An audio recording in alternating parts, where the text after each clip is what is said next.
esto que acabamos de ver, ¿de acuerdo? Es cómo funcionaría el corazón sin que hubiese ningún factor externo que lo llegara a modificar, ¿de acuerdo? Es la fuerza, digamos, intrínseca del corazón, ¿ok? Pero hay diferentes factores externos que pueden llegar a modificar, digamos, esa curva, que no vamos a volver a ver, que queda otra parada, ¿de acuerdo? Pero se acaba de modificar, para bien o para mal, digamos, ese siguiente. Bueno, lo vamos a ver. Okay. Solo una cosa importante que me voy a decir es, okay. ¿Por qué las combinamos esta curva? ¿Qué era el gasto cardíaco? Cantidad de pulso de corazón por minuto. Cantidad de sangre que circula por minuto. Ok, más o menos ya vamos más cerca de eso. Energía que convierte el corazón en trabajo. Ok, exactamente, esa es como la importancia del gasto cardíaco. Entonces, básicamente, ¿recuerdan la fórmula del gasto cardíaco? Eran dos componentes importantes. Volumen sistólico por frecuencia cardíaca. Entonces, lo que decía Angélica está bastante bien. Es el volumen, o sea, que inyecta el corazón por minuto, ¿de acuerdo? Y ese gasto cardíaco, o sea, porque es importante, porque eso, el determinante va a ser, o sea, lo que está ocupando el corazón, toda la energía, como decías vos, digamos, para hacer todo eso, para funcionarse con ese motor que lo que transformaba era el paso de sangre de un lugar con baja presión a un lugar con alta presión. ¿Okay? Es repetir la diapositiva que nos enseñó. Pero esto, la integral de esta curva, o sea, el área bajo la curva, va a ser el gasto cardíaco. ¿Ok? O sea, lo que estamos viendo aquí con respecto a esta curva de presión-volumen, o sea, lo que queda dentro de esa curva va a ser ese gasto cardíaco. Va a ser ese volumen sistólico que al final vamos a inyectar. Y si lo multiplicamos por la frecuencia, entonces ya sí, ahora sí ya nos da la fórmula completa del gasto cardíaco. ¿Ok? Pero entonces, lo que tenemos adentro de esa curva, entonces es el gasto cardíaco. Entonces, si esa curva se vuelve más pequeñita, significa que el gasto cardíaco disminuyó, y si se vuelve más grande, entonces el gasto cardíaco aumenta. ¿Ok? Entonces ahora vamos a ver qué factores externos podrían modificar ese gasto cardíaco. La primera es la precarga. Ok. Pero para hablar de precarga, tenemos que recordar la ley de Laplace. Los que no se acuerdan de la ley de Laplace, ahí está. ¿Ok? La ley de Laplace nos habla de tensión parietal. Entonces nos habla básicamente, o sea, en el contexto de un cilindro, de acuerdo con una esfera, pero lo podemos aplicar en este caso, digamos, a nivel del corazón. Entonces, lo que nos habla es que la tensión parietal, o sea, la tensión que se va a generar a nivel de la pared de esa esfera, de ese cilindro, en este caso del corazón, va a depender de tres factores. Uno, de la presión que se esté generando internamente. ¿De acuerdo? Número 2, del radio de esa esfera, de ese cilindro o del corazón. Y número 3, del grosor que vaya a tener esa pared. ¿Ok? Esos van a ser los tres componentes que van a determinar la tensión parietal. Entonces, un aumento, si yo tengo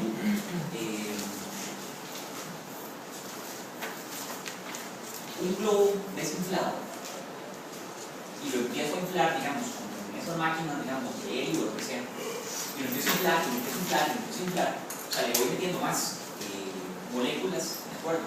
De oxígeno, de helio, de aire, lo que ustedes quieran, ¿de acuerdo? O sea, va aumentando la presión dentro del globo. Entonces ustedes pueden tocar el globo y lo van a ir sintiendo más tenso, ¿de acuerdo? Esa va a ser la tensión parietal, la tensión de la pared del globo, ¿de acuerdo? Si va aumentando el radio, que va a estar muy relacionado con lo primero, o sea, entre más lo vaya estirando, ustedes van a sentir que se va volviendo más tenso ese globo, ¿de acuerdo?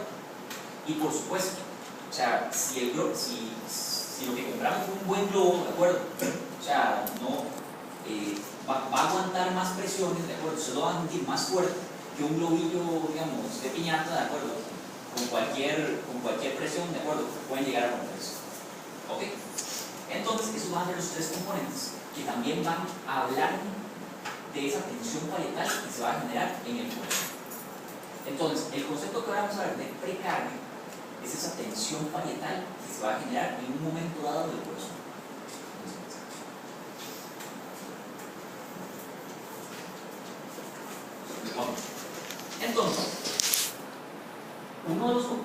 que hablamos, digamos, de ese estiramiento del globo, ¿de acuerdo? Lo vamos a ver también, digamos, a nivel del corazón o a nivel de cualquier fibra muscular. ¿Okay? Ya pasamos del globo, ¿de acuerdo? A una parte ya un poco más profunda, el músculo del bíceps. Si yo estiro ese músculo, ¿de acuerdo? Tengo un músculo, digamos, un poco, digamos, en reposo, ¿de acuerdo? Y un músculo que lo llegue a estirar, ¿de acuerdo? Le puse una pesa, lo jalé, ¿de acuerdo? De alguna manera. Y entonces, ¿cuál va a estar más tenso? ¿Cuál va a generar más tensión? Claramente, el músculo que está mayormente estirado. ¿Y para qué funciona esto? Sí, es lo para importante. Ok, ese estiramiento lo que nos va a hablar es en el músculo de las fibras de actina y miosina que eran como horarios, ¿de acuerdo? O sea, el estiramiento de esas fibras de actina y miosina, ¿de acuerdo? Van a hacer que el globo, ¿de acuerdo? El músculo se vuelva más tenso. O sea, vamos a ir separando eso. Pero estas fibras de actina y miosina no se van a separar por completo, ¿de acuerdo? Básicamente, realmente no es la actina y la miosina las que se estiran o se encogen, es esta molécula que es la titina, ¿de acuerdo? Que está pegada a la miosina, y esa es la que se va a estirar o la que se va a encoger.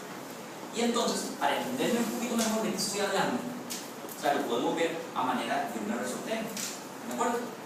Entre más yo logre estirar estas fibras de actina y miosina, o sea, más tenso va a quedar la pared del globo, ¿de acuerdo? Con la pared del músculo. Y como una resortera, o sea, entre más yo pueda llegar a estirar esa resortera, cuando la suelte, mayor fuerza va a tener esa fibra muscular, esa pared muscular, ¿de acuerdo? Ese globo, ese corazón, ¿de acuerdo? Para poder botar el contenido o para poder, digamos, tirar más lejos, ¿verdad? Los pájaros de Angry Birds. ¿Ok? Entonces, pero tiene un límite.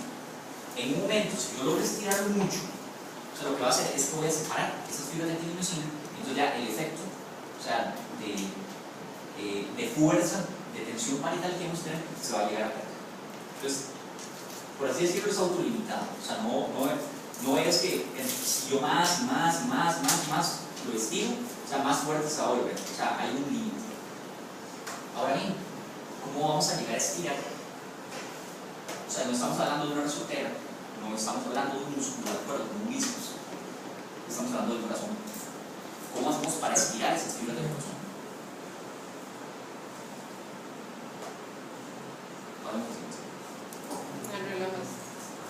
Llenándolo de sangre, ¿de acuerdo? O sea, entre más lleno esté ese corazón, las fibras que vamos a tener van a estar más estiradas y van a hacer ese efecto de resortera cuando de pronto ese corazón quiera contraerse. Entonces, cosas importantes de la precarga. Entonces ya sabemos qué es precarga. La precarga va a corresponder a la tensión parietal, ¿de acuerdo? Pero en un momento dado, ¿y en qué momento dado va a hacer eso? ¿Dónde va a haber más? ¿En qué momento del ciclo cardíaco va a haber más precarga? La relajación. La relajación.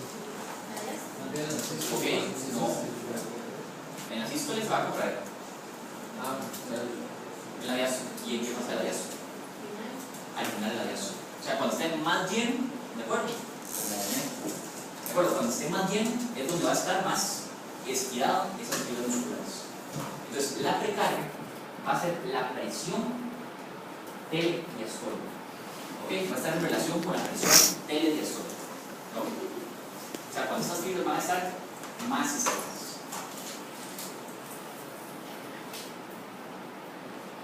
Pasemos a la siguiente. Y ahora sí, vamos a hablar, o sea, entonces ya vimos la definición de la precarga. Entonces, ¿la precarga qué es? Tensión parietal. ¿En qué momento ocurre esa tensión parietal? Al final de la diástole. Muy bien. Ahora sí, ¿cómo hacemos para aumentar la precarga? O sea, ¿qué componente era el que hacía que se estirara el llenado? O sea, Llenado. la sangre que llegaba. Okay. Entonces, para eso vamos a hablar, digamos, de qué es lo que va a determinar un adecuado llenado del corazón. ¿Ok? Entonces, el retorno venoso del corazón al corazón, ¿de acuerdo? Va a ser el determinante, es incluyendo la volemia, o sea, cuántas sangres tenemos circulando, ¿de acuerdo? Van a ser los componentes que nos van a llegar a determinar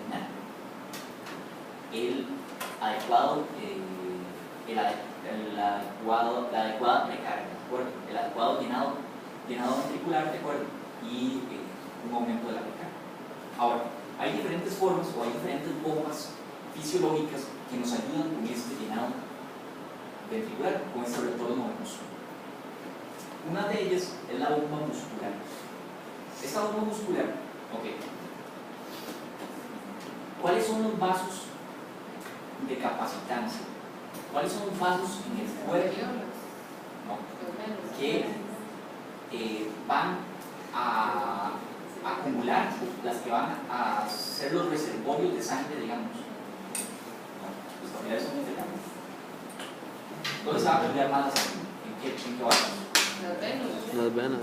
Ah, exactamente, en las venas. ¿Ok? Ahora, sobre todo, digamos, por efecto de la gravedad, ¿de acuerdo? Por la distribución, sobre todo a nivel de las venas, de los miembros inferiores y a nivel de las venas del sistema gastrointestinal. Entonces, sobre todo, si uno está de pie, sí, hay un exceso, una acumulación de venas, digamos, a nivel de las piernas. Pero por efecto de la gravedad, o sea, claramente no va a ser fácil, o sea, favorecer el retorno venoso de esa sangre, ¿de acuerdo?, hacia el corazón. Entonces, o sea, el cuerpo tiene que valerse de ciertos trucos, o sea, para poder favorecer ese retorno venoso y favorecer entonces la recarga.